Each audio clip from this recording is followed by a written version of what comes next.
477. The feds are turning up the heat on Toyota over the massive recalls involving millions of cars.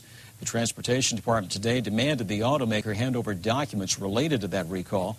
They want to find out if the company responded quickly enough to all the problems. Meantime, Toyota says it will temporarily close 2 plants, one in Texas, the other in Kentucky. The company is concerned the recalls could lead to a large inventory of unsold cars. A congressional hearing on the sticky gas pedals and floor mat issues is set for next week. The Obama administration is also investigating. And the North County congressman who will co-chair next week's hearing toured a local Toyota dealership this afternoon. KUSI's Ed Linderman is live in the newsroom with details on that. Ed? This is all about transparency, says Congressman Issa. There hasn't been enough of it, he says. We put a scan tool on it. Vista Republican Representative Issa is the ranking member of the House Committee on Oversight and Government Reform. He invited fellow North County Republican Congressman Brian Bilbray, also a committee member, on a tour of the service department of a well-known Toyota dealership, Toyota of Carlsbad. There may have been a dozen or so cameras, but Issa promised it wasn't a dog and pony show. He wanted, he said, a first-hand look at how local Toyota dealerships are handling a recall that now numbers some 8.5 million vehicles worldwide. He said he's satisfied the service people are working as quickly as possible to make the cars safe. That will contrast considerably to Washington next week, when we'll be appropriately grilling both the Department of Transportation and Toyota for why it took so long, why they weren't quicker, and whether there needs to be congressional action to force greater transparency between all auto companies and the government.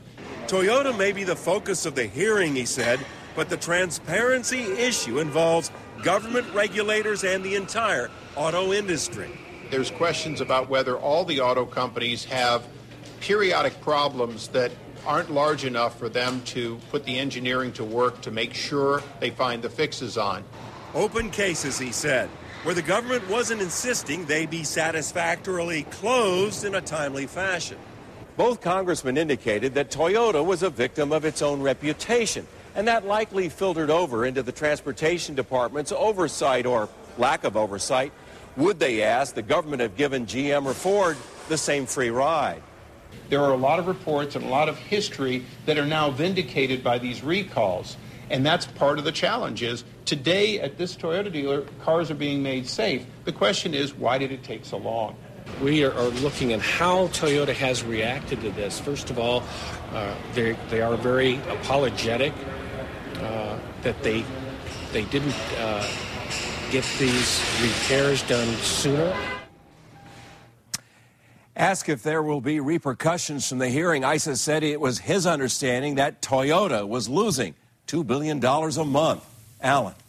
And earlier we mentioned the government's demand that Toyota turn over documents relating to this recall. Now, today, did Issa say anything about that at all? He did. He pointed out the committee has subpoena powers for such documents. Now, Toyota is going to consider the documents privileged, he says, meaning trade secrets to be kept from other manufacturers. He said he understands that, but said the documents must be produced with the understanding that not all of the information will be made public.